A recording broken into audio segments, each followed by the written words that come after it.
que você já esteve aqui na igreja, já fez algumas palestras para nós sobre o tema pedofilia, mas que hoje não é sobre isso que a gente vai conversar, mas sobre a tua vida, o teu testemunho, né, aquilo que você tem vivido, aquilo que você tem provado na sua vida e que tem feito toda a diferença. Amém?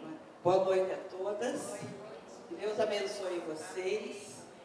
Eu sou Tânia Guerreiro, subtenente da Polícia Militar, com 34 anos de serviço.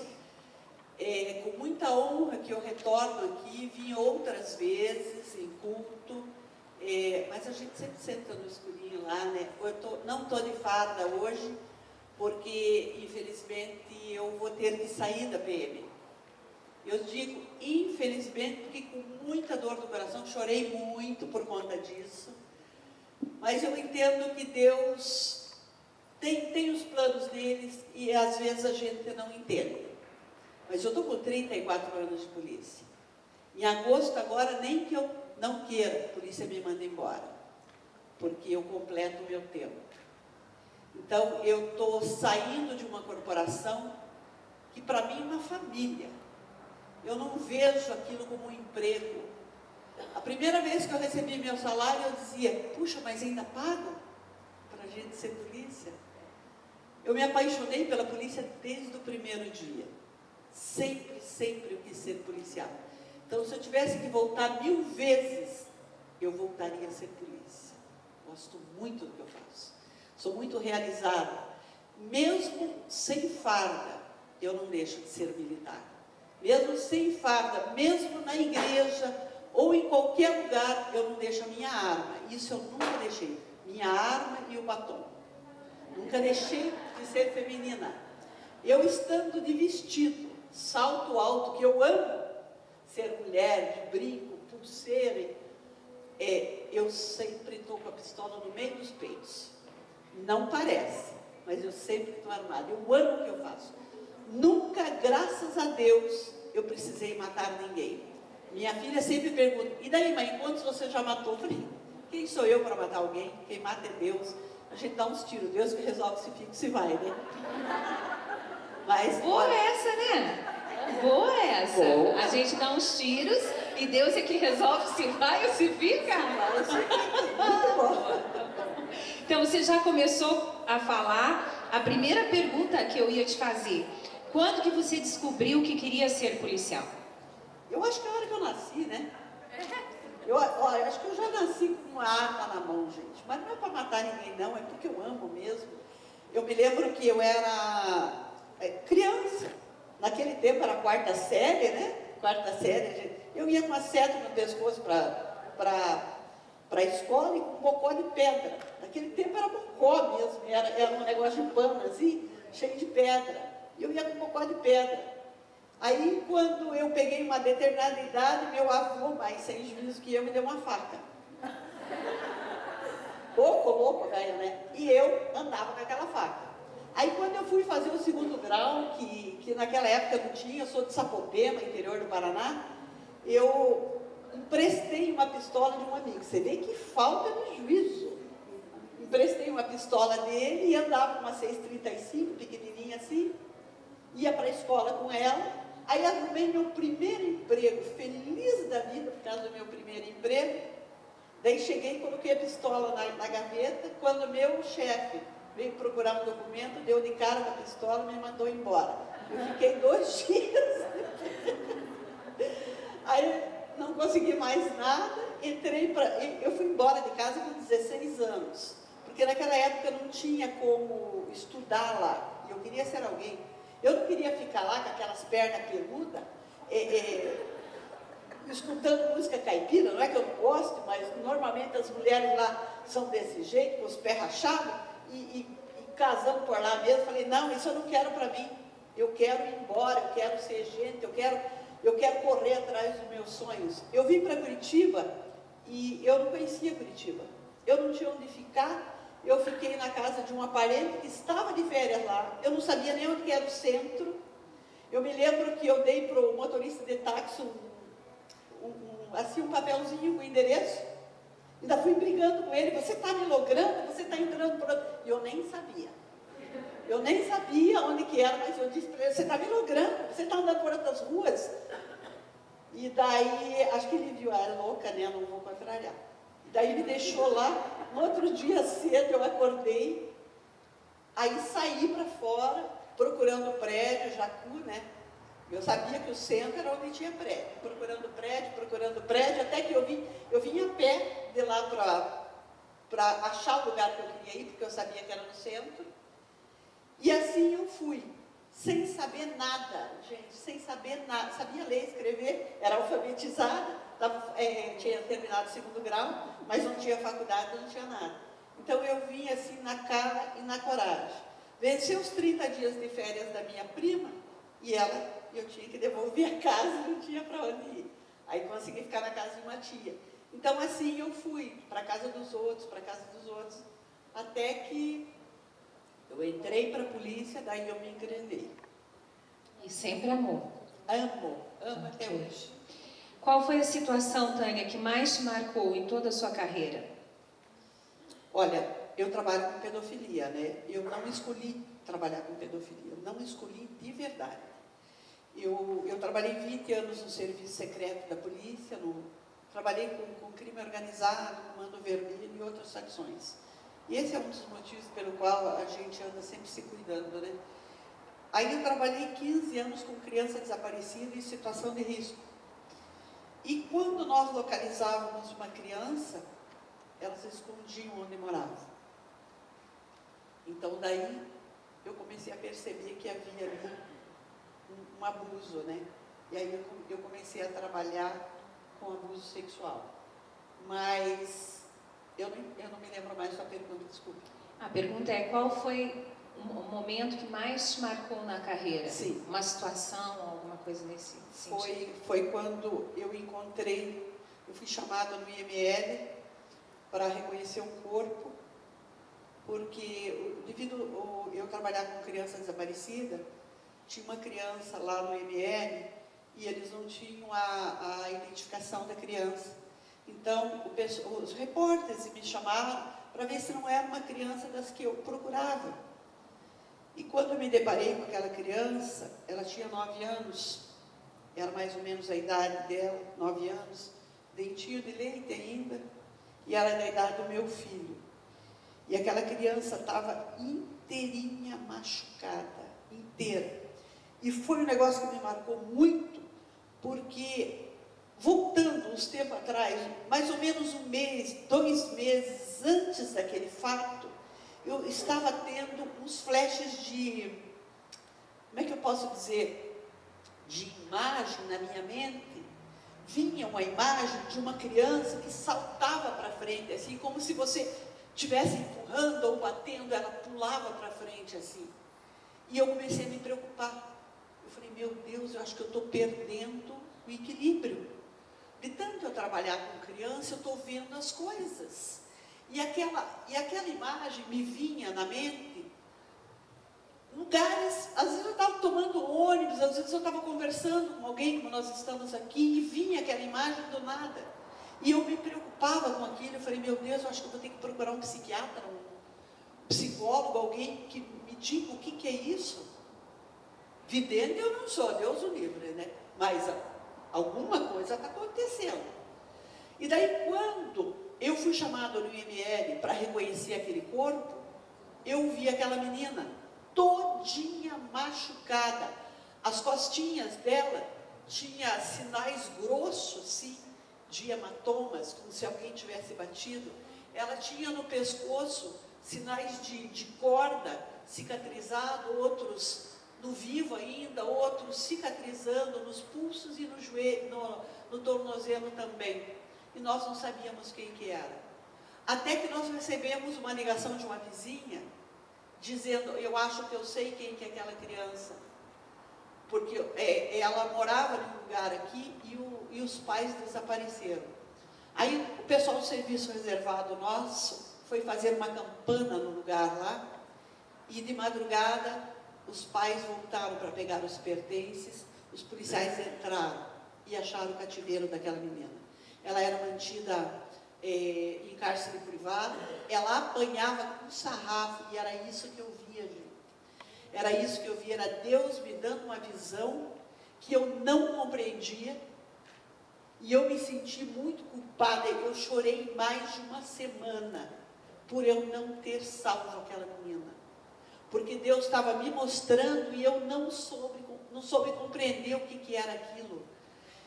Então, foi descoberto depois que aquele casal havia tido aquela filha e haviam separado, e quando eles se separaram, ela saiu grávida dessa separação, e eles voltaram logo em seguida, e ele achava que a filha não era dele. Para provar que era dele, a mulher segurava para ele estuprar. E a menina era mantida amarrada, e o cabelo dela era cortado com faca. A gente via cortado assim, com faca. E quando a polícia batia lá, que escutava os gritos que os vizinhos chamavam, eles amarravam ela, amordaçavam ela o tempo todo assim, e traziam outra criança para mostrar para os policiais. E ela apanhava muito com aquele sarrafo, gente.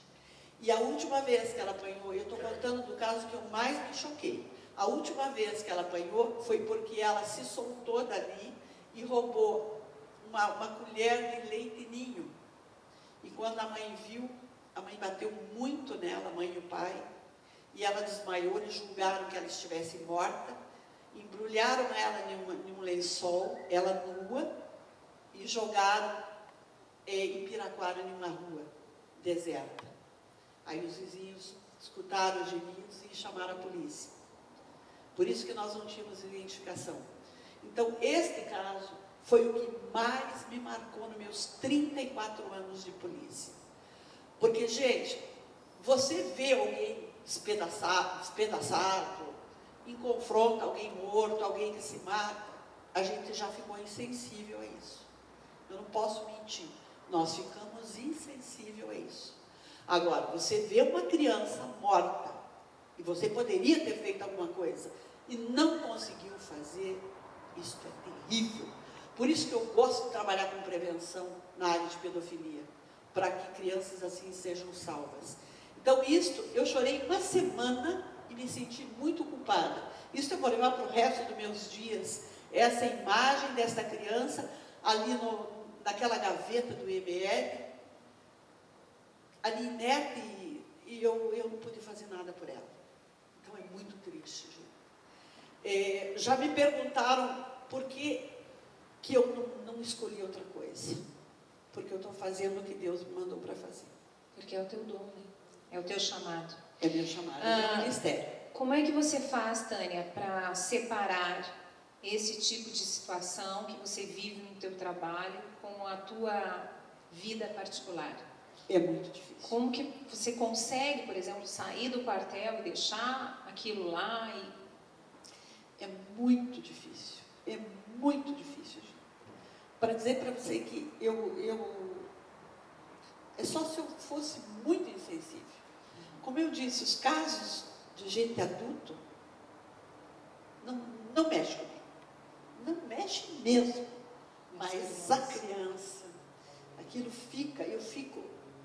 eu procuro não incomodar minha família com isso. Eu procuro não incomodar a minha família, não ficar comentando, mesmo porque a minha filha, se eu começo a contar, ela chora. Então eu procuro não trazer isso para ela.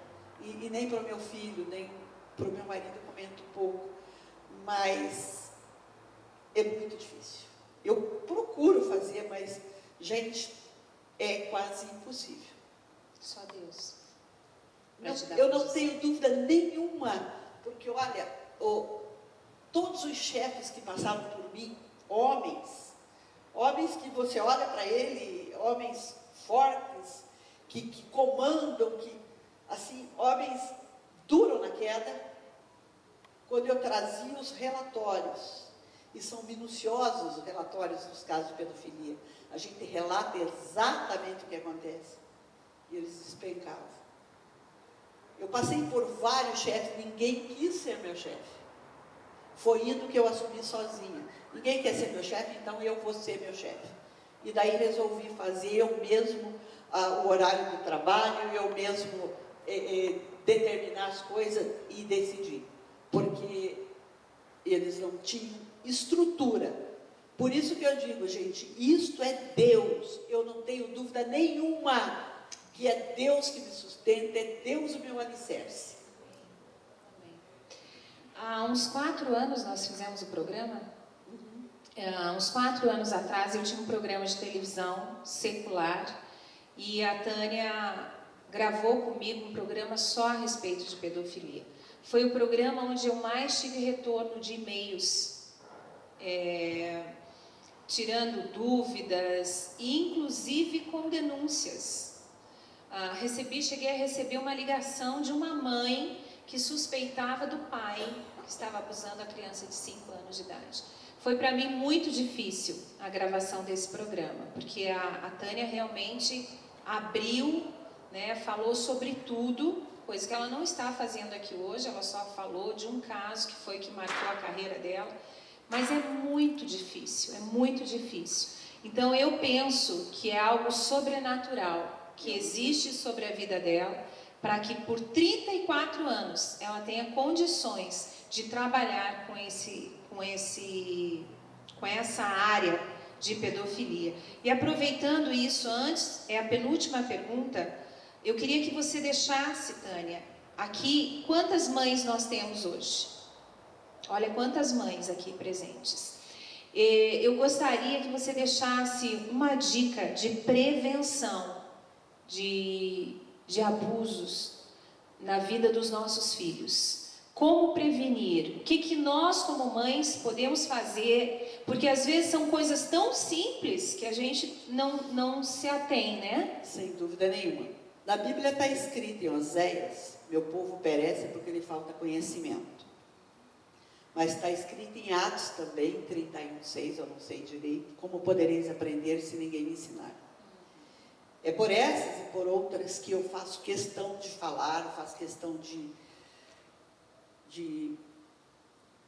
levar esse conhecimento para as pessoas. Então, quando alguém me convida para um lugar como esse, para a televisão, eu sou bem sem educação, gente.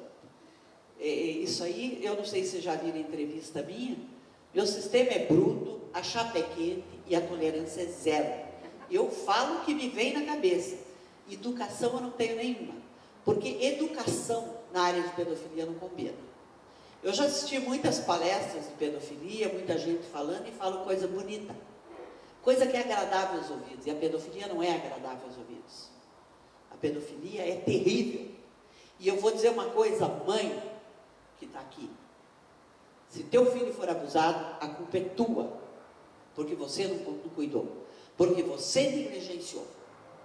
Busque conhecimento que você vai aprender, tá? Então, alguns cuidados. Gente, filho, você conhece olhando. Se você vê que ele alterou o conhecimento, o comportamento dele, algo de errado está acontecendo.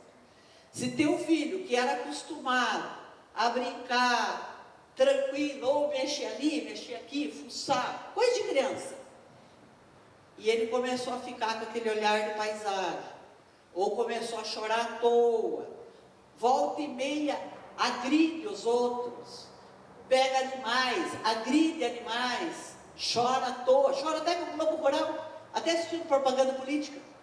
Ora ele está bem, ora ele está triste, ora ele está agressivo. Acorde, algo de errado está acontecendo. Tá? Se teu filho costuma ficar muito tempo no banho, não era, a não ser que ele seja assim, a não ser que teu filho tenha picos de comportamento também, tá? Então daí é o jeito dele. Mas se ele mudou, se ele está meio, aí você tem que cuidar. Muito tempo no banho, calcinha, trazendo uma sujeira que não é aquela sujeira normal, ou a cuequinha, trazendo aquela sujeira ali que não é a normal de criança que não se limpa direito. E nós sabemos do que nós estamos falando. Fique alerta. Criança muito assada, criança que você cuida e volta e meia está reclamando de assadura, que tem dificuldade de andar de vez em quando, Tem dificuldade de sentar, se preocupe. Se for pequena, se recusa a que passe o sabonete na hora do banho. Segura o xixi até não aguentar mais, se preocupe. Criança que o rendimento escolar dela cai significativamente. Sempre foi bem na escola, sempre tirou notas boas e de repente começou a cair o rendimento escolar, se preocupe. Quer dizer, é um conjunto de coisas, veja bem, é um conjunto de coisas. De repente o teu filho não tem um comportamento diferenciado, mas ele passou a ficar muito tempo no banho, começou a vir com as roupas íntimas sujas, ou não vem com as roupas íntimas sujas, mas mudou o comportamento. Então é um conjunto de coisas, tá? Pode ser uma coisa, pode ser outra. Uma pessoa que ele deveria gostar muito, um parente que vocês visitam, de repente ele passou a não querer ir mais lá. Ou então um amigo que te visita sempre, ele já não se sente bem na presença dessa pessoa, já não olha nos olhos. A criança abusada não aceita abraço, não gosta que se aproxime dela, ela não permite nem que toque nela. Aquele abraço que a gente gosta de dar, aquele beijo, aquele aconchego, ela não quer mais. Ela tem medo da pessoa adulta, dependendo de quem abusa dela, do homem ou da mulher. Ela tem medo do homem, ela tem desconforto da presença dele. Então, é de se observar isso. Então, aquele teu amigo que vem na tua casa, que traz presente, que está sempre ali pronto para te ajudar em todos os sentidos, cuidado, porque ele pode ser bom demais, mas o teu filho é melhor, o teu filho é bênção de Deus, e nós temos que cuidar como tal. Nossos filhos são herança do Senhor, nós não podemos deixar ele por aí. A gente não deixa a nossa herança por aí, para todo mundo meter a mão. Então, cuidado com quem você recebe na tua casa. Pode receber. Se você receber alguém para dormir na tua casa, então eu estou dando comportamento, e vou dar dica, e estou dando dicas para você cuidar do teu filho, para você perceber se ele está sendo abusado ou não. A visita que você recebe em casa, gente, vigie, seja teu irmão, teu pai. Eu tenho casos de avô que abusa de todos os netos e bisnetos, homem impotente sexualmente, que introduz o dedo, que introduz objetos, que faz sexo oral, que obriga a criança a fazer sexo oral. Não é porque é velho que não vai tocar, porque os calhordas também envelhecem. Não é só homem que é pedófilo, mulheres também são pedófilos. Eu tenho casos de mães pedófilos que abusam de filhos e filhas, de mãe que permite que o marido abuse da filha e do filho junto com ela, para apimentar o relacionamento sexual deles. Gente, eu vi coisas dessa minha vida que é só Deus mesmo. O meu olho esquerdo vazou 3 vezes a retina do meu olho esquerdo por estresse. Isto me causou pressão alta, estresse, alergia pelo corpo. A criança abusada, meus amados, ela tem náuseas, ela vomita à toa, ela tem dores no estômago, ela tem dores no corpo, o corpo dela dói. Você leva no médico, você pode levar no especialista que for, eles não vão achar causa, porque é psicológico. A criança que é abusada desenvolve bronquite, asma, urticárias pelo corpo, pelotas pelo corpo que coçam, problemas mentais. Literalmente, eu já vi crianças que eram bem de saúde, que se tornaram retardados, literalmente retardados. Quanto tempo nós temos que largar essa? Não, já estouramos. Para, gente. Na verdade, nós vamos marcar com a Tânia. A gente já conversou isso no telefone, que você vai estar voltando aqui para dar uma palestra só a respeito disso. Eu queria que você deixasse agora uma palavra para as mulheres, uma palavra de Deus, né? Daquilo que você tem experimentado de Deus na tua vida para o coração delas. Gente, tem uma frase, ela não é de Deus, mas ela pode ser que seja de Deus também, né? Não sei. Que diz: o que me assusta não é a violência de poucos, mas o silêncio de muitos. Nós temos que estar alerta, gente. A mulher sábia edifica o lar. Isso é bíblico. Então, minhas amadas, vocês são um pilar do lar de vocês, da família de vocês. Vocês podem fazer a diferença. Um olhar de vocês mais apurado salva uma vida. Então, sejam mães zelosas. Criem teus filhos dentro da igreja. Eu sou especialista em drogas também. Gente, eu trabalho com isso. Nós temos que ser amiga dos nossos filhos. Nós temos que ter qualidade de tempo com os nossos filhos. Enquanto nós estamos preocupados com nós mesmos, o traficante está investindo no teu filho. O pedófilo está investindo no teu filho. A criança abusada uma única vez, nunca mais será a mesma. Então, denuncie, nem que seja teu marido, nem que seja teu pai, teu irmão, porque quem poupa o lobo sacrifica a ovelha. E quantas crianças ele puder, ele vai tocar. A criança abusada é um morto sem túmulo. Não deixe que isso aconteça com alguém da família de vocês. Cuide, vigie. Vigiar é bíblico. Vigie sempre, olhe, veja com quem que está, como é que está. Cuide, gente, porque filho é bênção do Senhor e nós temos que cuidar como tal. Amém. Nós queremos orar por você. Amém. E aqui tem uma bem singela lembrança que fala a respeito do amor. E nós queremos te homenagear. E o maior presente que a gente pode dar para alguém que a gente ama é orar por ela, né? E profetizar toda sorte de bênçãos. Então aqui hoje a gente tem várias mulheres que vão nos ajudar a abençoar a tua vida. Amém? Você pode estender as tuas mãos para a vida da Tânia. Pai, obrigada, Deus, por essa vida tão preciosa. Ô Senhor, se não tivermos pessoas que se levantem e tenham esta coragem, Deus, de trabalhar com temas tão difíceis, mas que são tão importantes, o que será deste mundo, Deus? Certamente, Pai, a Tânia tem feito a diferença na vida de muitas crianças, de muitas famílias, nesses 34 anos, ó Deus, de profissão. E eu te peço, Deus, hoje, como igreja, nós queremos abençoá-la com toda sorte de bênçãos.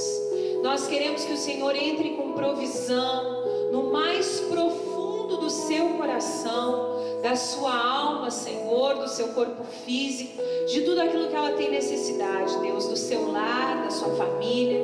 Que o Senhor guarde, Deus, essa vida, que o Senhor a esconda debaixo das tuas asas, Senhor, e que o inimigo, ao olhar para ela, não veja ela, Senhor, mas veja o teu sangue precioso sobre esta vida.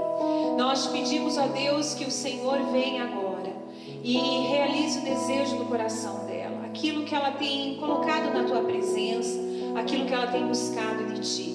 Nós a abençoamos nessa noite e te pedimos, ó Pai, manifesta o teu amor, manifesta as tuas misericórdias, manifesta a tua honra sobre a vida da Tânia, e nós te louvaremos por isso, em nome de Jesus. Amém. Amém. Tua verdade é vida, ninguém vem ao Pai a não ser por mim.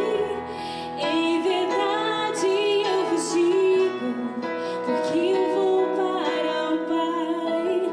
Mas aquele que crê em mim, obras maiores fará.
você veio porque certamente você tinha uma curiosidade de saber o que Deus poderia falar ao teu coração, sim ou não? Sim. E nós vamos falar hoje de uma mulher. Como o nosso encontro é de mulheres, a gente tem escolhido algumas mulheres que fizeram a diferença na Bíblia, né, para estar falando a respeito delas. E hoje eu quero estar falando a respeito de Ana. Quem sabe, conhece a história de Ana, mãe de Samuel? E o tema de hoje é a oração que fez mudar uma história. Não só a sua história, como a história de uma humanidade, né? E daqui a pouco você vai entender. Eu lembro a primeira vez que eu cheguei numa igreja evangélica. Eu estava acostumada a ir na católica, que era todo aquele ritual, e acabava, o padre dava a bênção, eu ia embora, e sempre ajoelhava para frente. Aí eu cheguei nessa igreja, as pessoas ajoelhavam para trás, né, e batia palma, e falava alto, e falava amém alto. Eu pensei, misericórdia, onde que eu vim parar? Né? E já contei essa história em vários encontros, eu falo isso, que existe um ditado do mundo que diz assim, que você vem para o Senhor, para Deus, por amor ou pela dor. E eu disse, na maioria das vezes as pessoas vêm pela dor, mas eu vim por amor, não a Deus, ao pastor Alberto. Porque eu conheci ele na praia e eu não podia perder, né? Não, falei, não, tem que fazer marcação cerrada. Cheguei nessa igreja, um monte de menina bonita, falei, não vou poder deixar o rapaz sozinho lá. Vou já fazer marcação cerrada. Então foi um processo na minha vida. E confesso para vocês que a primeira vez eu fiquei bem assustada. Então, você não é ser de outro planeta se você chegou hoje aqui, de alguma forma você se assustou, pensou, ixi, o que eles estão preparando, né? Eu quero te dizer assim, que a pessoa que te convidou ama muito você, viu, Cris? Tem um carinho muito especial pela tua vida, porque aquilo que ela recebeu de melhor, ela quer que você ouça, né? Como um dia ela ouviu também. E nós ouvimos esse hino, então, que fala a respeito do amor de Deus pela humanidade. No livro de João, capítulo 3, versículo 16, diz assim, que Deus amou o mundo de tal maneira que deu o seu Filho unigênito, para que todo aquele que nele crê não pereça, mas tenha vida eterna. Nós não falamos aqui de religião, porque religião não leva ninguém a lugar nenhum. Nós falamos aqui de Jesus Cristo, né? Do nosso Salvador, do nosso Deus, que faz o sobrenatural como faz na vida da Tânia. Porque eu vou te dizer que se ela não serve a um Deus vivo como esse, ela não tinha ficado acho que nem 5 anos na polícia. E isso para falar 5 ainda, sendo bem generosa, né? Porque não tem psicológico que aguente. Não tem. Quem aqui ficou de alguma forma mexida nessa noite de ouvir o que você ouviu? E você não ouviu nada do que a Tânia tem para falar. No dia do programa, eu tive que parar várias vezes, interromper várias vezes a gravação, porque eu não suportava. As lágrimas vinham e eu começava a chorar compulsivamente, porque é muita coisa. Então, realmente, aqui a gente vê o sobrenatural de Deus na vida da Tânia. Amém? Então eu queria você, menina, quem está com a sua Bíblia, traz a sua Bíblia. Eu vou dizer, a Bíblia, ela é igual em qualquer religião. Pode ser católica, evangélica, católica e evangélica. É igual, amém? É a palavra de Deus. Quem está com a sua Bíblia aí? Pode levantar o iPad, o celular, só para ver a Bíblia. Tá? Se for outra coisa qualquer, você não atende, gente. Tem que ser muito importante, porque esse é um momento especial para nós. Amém? Então, essa é a palavra de Deus. E tudo aquilo que é bênção para aqueles que são do Senhor, estão contidos nesse livro, né? Então a gente vai estar compartilhando um pouquinho hoje com vocês essa palavra, que está lá no livro de 1 Samuel, não tem problema, eles vão colocar aqui no telão a passagem, do capítulo 1 de 1 Samuel, do versículo 9 ao versículo 11. Diz assim: certa vez, quando terminou de comer e beber em Siló, estando o sacerdote Eli sentado numa cadeira junto à entrada do santuário do Senhor, Ana se levantou e com a alma amargurada chorou muito e orou ao Senhor. E fez um voto dizendo: ó Senhor dos exércitos, se tu deres atenção à humilhação da tua serva, te lembrares de mim e não te esqueceres de tua serva, mas lhe deres um filho, então eu o dedicarei ao Senhor por todos os dias de sua vida, e o seu cabelo e a sua barba nunca serão cortados. Amém. Só até aí. Pai, fala conosco nessa noite. Que a tua palavra, ela seja como uma espada, que penetre em nosso coração e divida juntas e medulas, e possa realmente fazer prova daquilo que o Senhor a determinou fazer. Que as tuas promessas, que aquilo que o Senhor tem para nós, sejam liberadas nessa noite, sobre a vida de cada uma que está aqui, em nome de Jesus. Amém. Amém. Quem era Ana? Ana era uma mulher querida, amável, uma mulher devota, com fé, uma mulher que fazia diferença no seu tempo. E ela era casada com Eucana. Mas Eucana tinha duas mulheres. Eu não sei como é que eles conseguiam isso. Uma já dá um trabalho tremendo, duas então nem se fala. Mas Ana era a preferida de Eucana. Mas ela tinha um grande problema. Ela era estéril. E existia Penina, que era outra esposa, que tripudiava em cima de Ana, humilhava Ana, porque sabia que ela era estéril. E Penina tinha filhos com Eucana. E Eucana, aquilo mexia com Eucana, de ver a amargura de Ana, a tristeza de Ana, por não conseguir ter um filho. Veja que eu falei que o tema de hoje é a oração que mudou uma história. Duas histórias. A sua história, propriamente dita, e a história de uma humanidade. Porque Ana foi mãe do profeta Samuel. Samuel era profeta e juiz.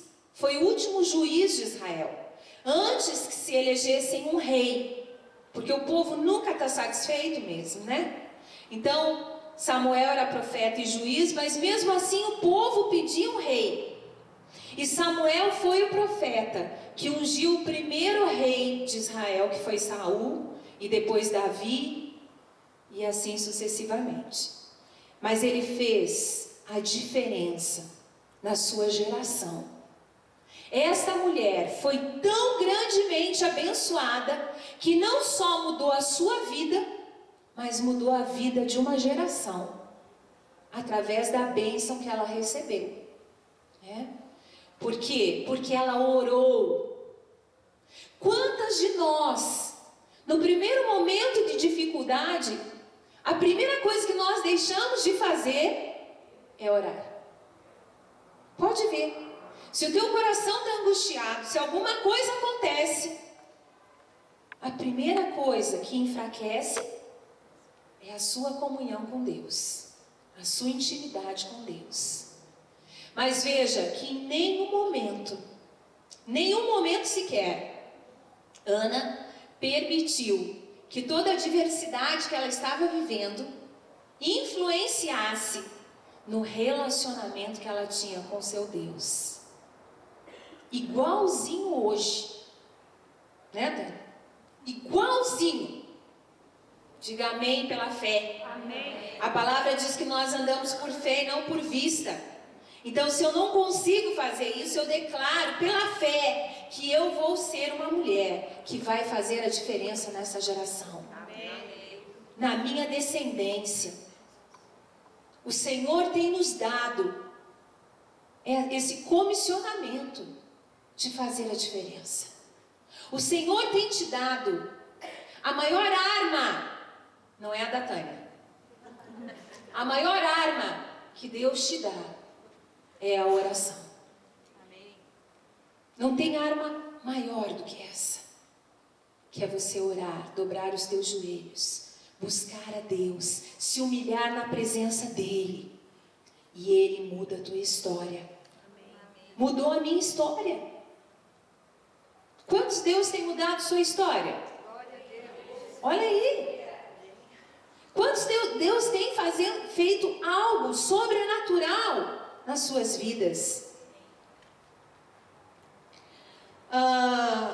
Vamos ver um pouquinho a respeito dos inimigos que Ana tinha na sua vida. Porque aí você pode falar assim, mas Ana, veja, Ana foi lá, orou, falou com o profeta Eli, e recebeu a graça, recebeu a bênção. Mas, para que isso acontecesse, ela passou por um processo bastante difícil, que foi um processo de traumas, de dores, de lutas, assim como eu e você. Quantos inimigos nós já vencemos nas nossas vidas? Ou temos vencido? Ou ainda vamos vencer? Quantos? Ana tinha alguns inimigos. O primeiro grande inimigo dela era a sua esterilidade. Quem é mulher aqui sabe que se tem algo que mexe com a nossa identidade de mulher, é uma esterilidade. É você não poder gerar filhos. Às vezes tem mulheres que optam, ainda mais nos dias que nós vivemos hoje, elas optam. Eu olho ali, o tempo já acabou. Coisa impressionante. Em não terem filhos. Mas na verdade o que mais frustra uma mulher é o fato de não poder ter filhos. Antes de eu ter o Mateus, que é o nosso filho mais velho, que hoje vai fazer 21 anos, e daí temos a Júlia de 8. Antes de eu ter o Mateus, eu perdi 2 bebês. E eu sei bem o que era entrar numa maternidade, perdendo um filho, e vendo mulheres saírem com crianças no colo. Aquilo era para acabar com o meu emocional. Então, o primeiro grande inimigo na vida de Ana era a sua esterilidade. Por quê? Porque naquela época, ser estéril era uma maldição. A mulher estéril, ela era tida como maldita. Sabia disso? Então ela enfrentou o seu grande inimigo, que era a esterilidade. Mas ela não desistiu. Lembra? Lembra que mesmo abatida, ela se colocava na presença de Deus e deixava que o Senhor estivesse no controle do seu tempo. O segundo grande inimigo, a humilhação. Por que ela era humilhada? Porque a Penina tinha filhos. E adivinha o que a Penina fazia? Coitada de você, Ana. Você é estéril. Você não vai ter filhos nunca. Coitadinha de você. Quantas vezes nós somos humilhadas porque temos um sonho que nós acreditamos, mas as pessoas não acreditam. As pessoas debocham, as pessoas fazem de tudo para você desistir, não te incentivam. Não, aqui não acontece isso, né? O terceiro grande inimigo dela era a tristeza. Eucana diz para ela, o seu marido: Ana, por que choras? Por que não comes? Por que está mal o teu coração? Não sou-te melhor do que 10 filhos? Nossa, a autoestima desse Eucana também, só a graça. Né? Vai falar para uma mulher que não consegue gerar filhos. Por que ela está triste? Você tem a coisa mais linda do mundo, maravilhosa. O Alberto que sempre diz isso aqui, né? Que Deus me ama muito. Fala, olha, eu fico indignado de saber o amor que Deus tem pela Vânia. E aí as pessoas perguntam, claro, né? Claro, pois me deu para ela. Olha como ele ama a Vânia, que me deu para ela. Parecido com Eucana, né? Que dizendo para Ana, Ana, por que você está chorando, minha filha? Estou eu aqui inteirinho, euzinho para você. Não entende. Homem não entende coração de mulher. Gente, o que é isso? Essa hora você fala isso? Fala isso que a mulher te esgana. Fica quietinho. Deixa a tristeza passar. Né? Então, a tristeza. Depois a amargura de alma. Ela estava amargurada. O versículo 10 fala a respeito disso. Ela, pois, com amargura de alma, orou ao Senhor e chorou abundantemente. Existia amargura no seu coração. Atribulada de espírito. No versículo 15 dessa passagem diz, porém Ana respondeu, não, Senhor meu, eu sou uma mulher atribulada de espírito. Nem vinho, nem bebida forte tenho bebido, porém tenho derramado a minha alma perante o Senhor. Você já pensou uma pessoa atribulada de espírito? Ela passa isso para as pessoas. E Ana passava isso. Mesmo confiando no Senhor, o seu espírito estava atribulado. Porque por mais que a gente confie, chega um momento onde existe uma tribulação na nossa vida. Ansiedade. Não tenhas, pois, a tua serva por filha de Belial, porque pelo excesso da minha ansiedade e da minha aflição é que tenho falado até agora.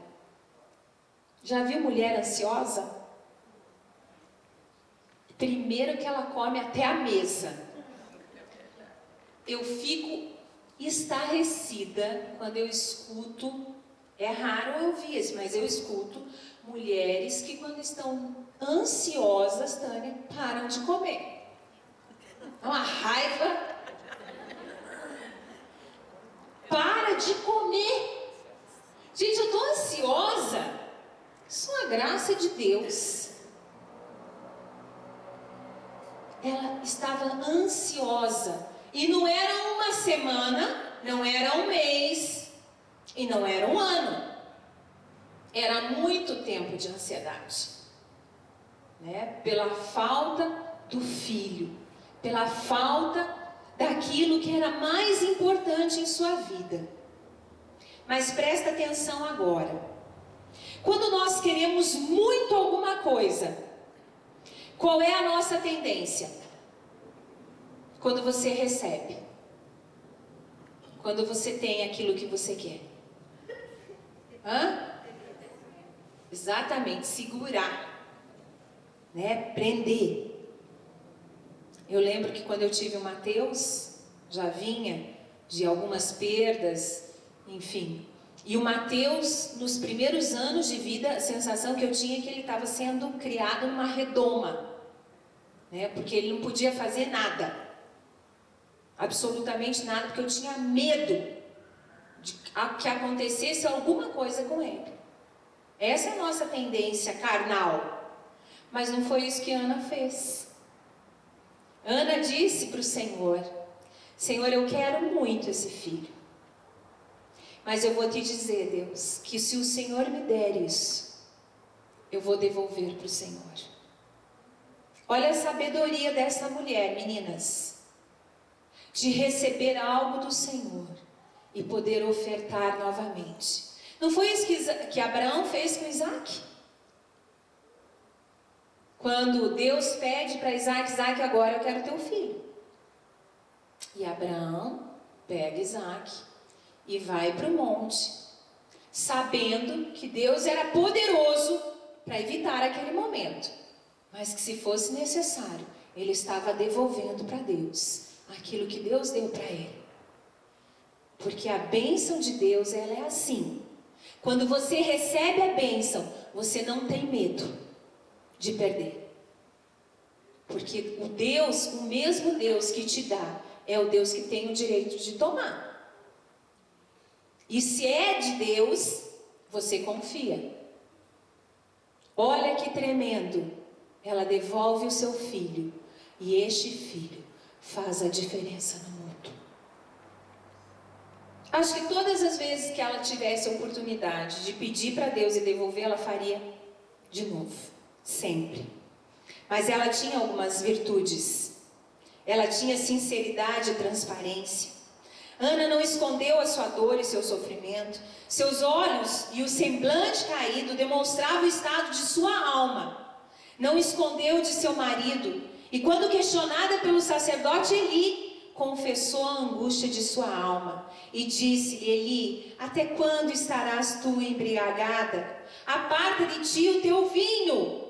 Porém Ana respondeu: não, Senhor meu, eu sou uma mulher atribulada de espírito, nem vinho nem bebida forte tenho bebido, por isso tenho derramado a minha alma perante o Senhor.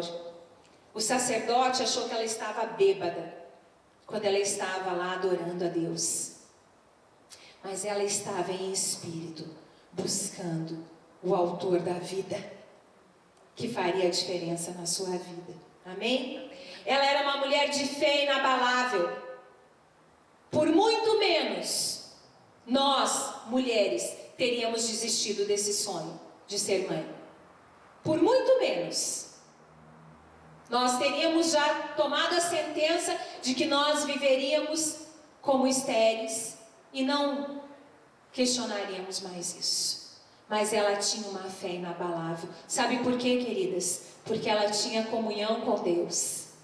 Ela tinha relacionamento com Deus. Ela tinha intimidade com Deus. Por isso tinha uma fé inabalável. Ela tinha perseverança. Perseverou o tempo todo no templo e na oração. Quantas vezes nós colocamos algo para o Senhor e oramos uma semana, um mês, até um ano, mas aí desistimos. Dizemos: não é da vontade de Deus. Ana não fez isso. Ela foi perseverante e disse: eu sirvo a Deus, e o Deus que eu sirvo é um Deus que é capaz de fazer infinitamente mais sobre a minha vida. O nosso Deus não é limitado, queridas. O nosso Deus não é um Deus que está restrito à nossa visão humana. Diz que aquilo que os olhos não viram, nem os ouvidos ouviram, é o que Deus preparou para nós. É muito mais. É muito mais. Ela era uma mulher de adoração e de louvor. A adoração de Ana é teocêntrica. Deus como centro do universo. É carregada de verdades profundas sobre o domínio, soberania, poder de Deus, sobre os homens, a obra da criação e sobretudo a punição dos inimigos dele. O louvor de Ana demonstra a sua intimidade com Deus, muito intensa. E antes de nós lermos a oração que ela fez, depois que ela ficou grávida e teve Samuel, antes disso, eu só quero colocar mais duas características de virtudes de Ana. Mãe exemplar e amorosa, e influenciadora de gerações. Diga amém. Amém. Influenciadora de gerações. Você quer ser uma mulher assim? Que influencia gerações? Em 1 Samuel, no capítulo 2, para nós encerrarmos, diz assim: olha a oração de Ana. Depois que Deus lhe concedeu o filho tão esperado, e depois disso, Ana teve mais 7 filhos. Oxa, daí abriu a madre. Aí ninguém mais segura. E diz que depois que ela chega no templo e ora a Deus, ela descansou. Ela descansou. Você já teve uma experiência assim com Deus? De fazer uma oração e saber que aquela oração foi ouvida? e descansar. Ela descansou. E diz que então Eucana deita com Ana, vai conhecê-la, aquela beldade que devia ser Eucana, né? Que valia mais que 10 filhos, cheiroso, devia ser, né? E aí ela gera Samuel. E no capítulo 2, no versículo 1, olha que lindo.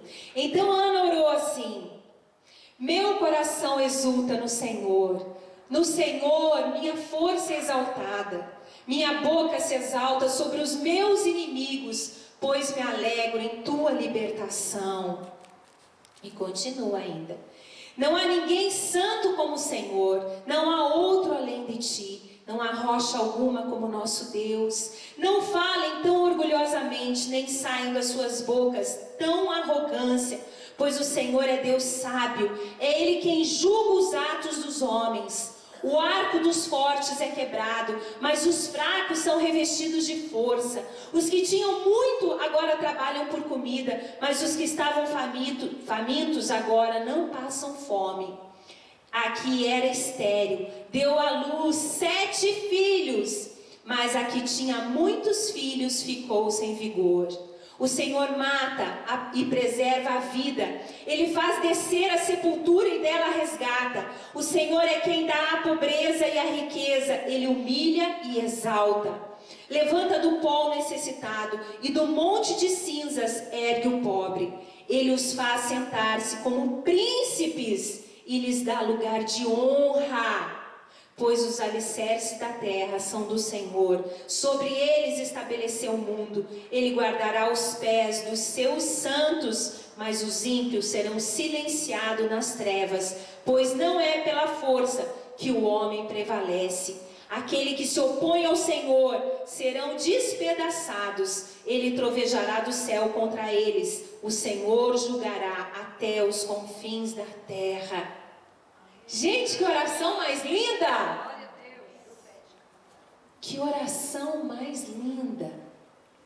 Davi depois repete uma oração muito parecida com a de Ana. Por quê? Porque ela conhecia o Deus que ela servia. Ela sabia que Deus era poderoso para restaurar e restituir tudo o que ela tinha perdido por anos. Toda humilhação, toda esterilidade, toda tristeza, toda depressão, tudo aquilo que ela passou, Deus restaurou. Porque esse é o Deus que nós servimos, queridas. É um Deus que muda a nossa história. É um Deus que a cada dia faz algo novo. Fique em pé neste momento. Nós vamos cantar um hino de adoração a Deus, de agradecimento ao Senhor, porque Ele tem sido bom, porque Ele tem sido misericordioso. Amém? E durante este tempo que nós estaremos cantando, eu quero te convidar, você que em algum momento se identificou com Ana, se alguma dessas características, tristezas que ela passou, você hoje está vivendo talvez. Se você se identificou, sai do teu lugar, querida. Nós estamos em casa, nós estamos só em mulheres aqui. Nós temos a liberdade de chegar diante do nosso Pai e falar: Pai, eu estou aqui, como Ana, que buscou a Deus. Sai do teu lugar e vem pra frente.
colocar na presença de Deus?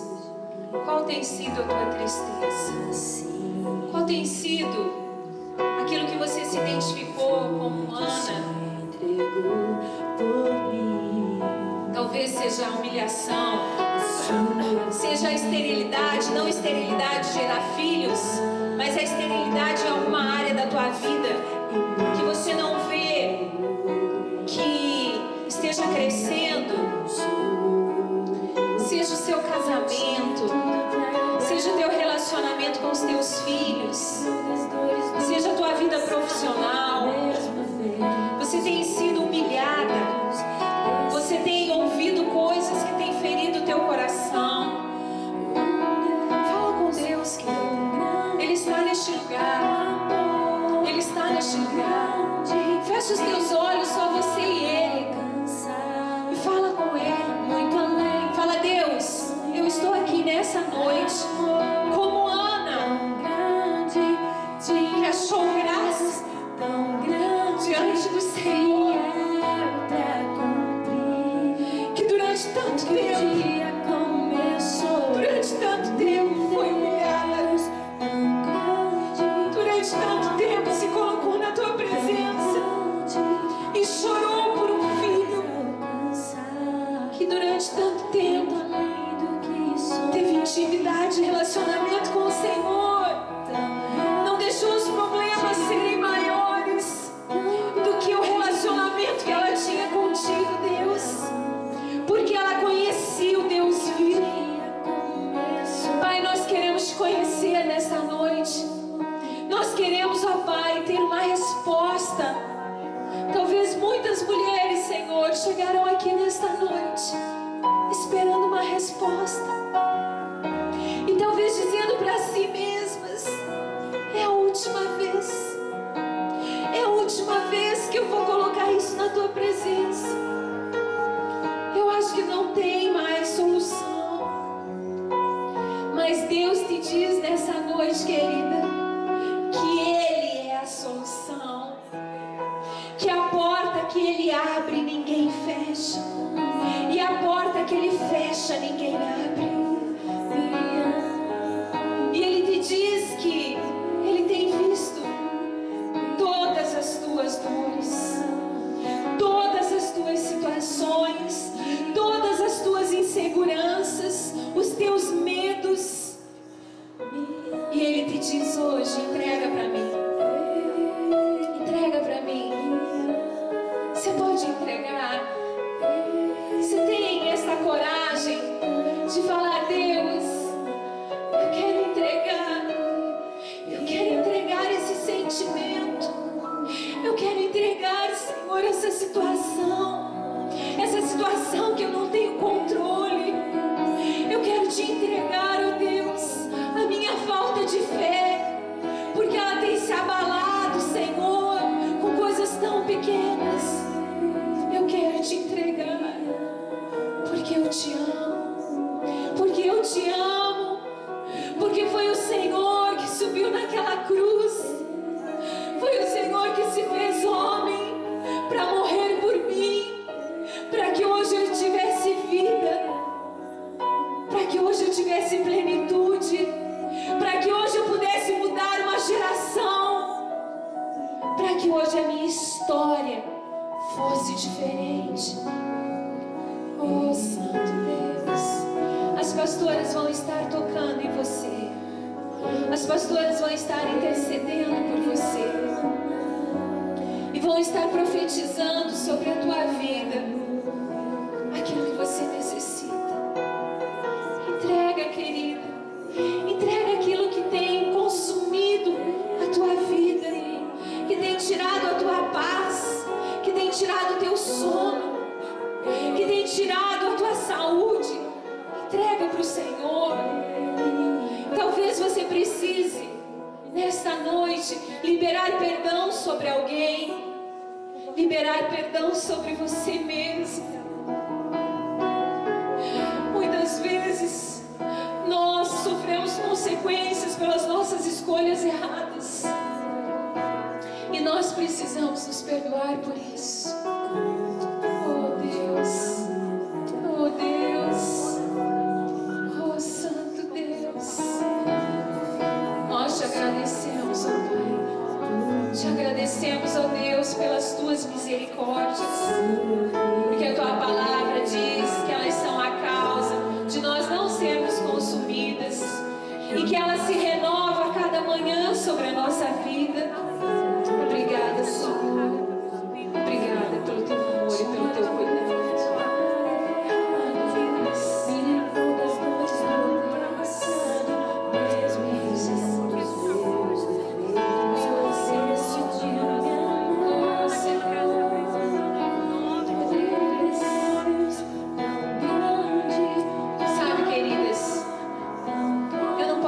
deixar de fazer isso.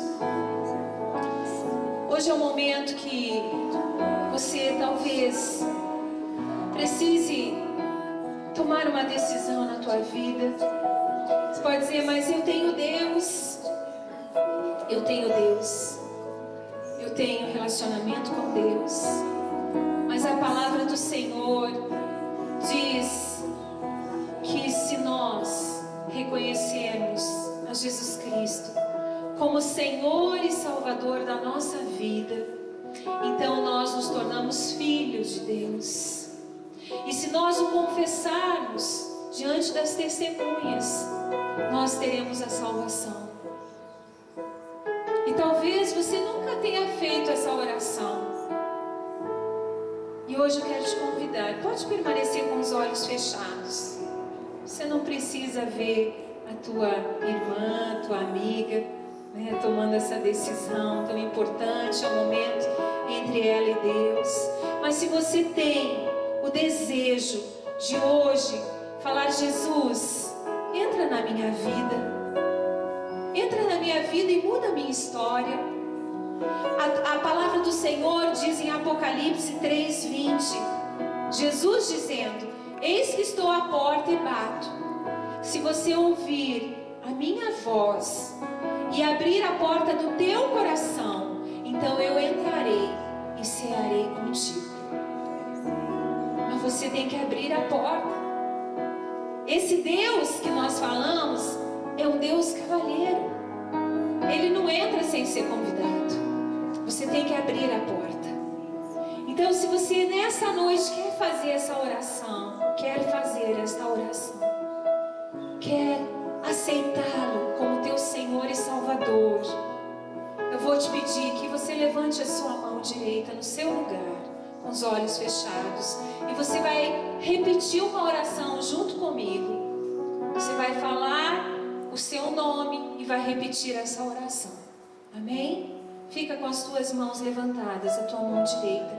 Diga assim, Senhor Deus, em nome do Pai, do Filho e do Espírito Santo, eu, Vânia, te aceito como meu Senhor e Salvador.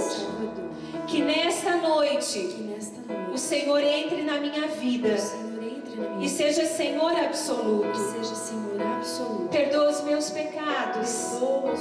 E hoje escreve o meu nome no livro da vida.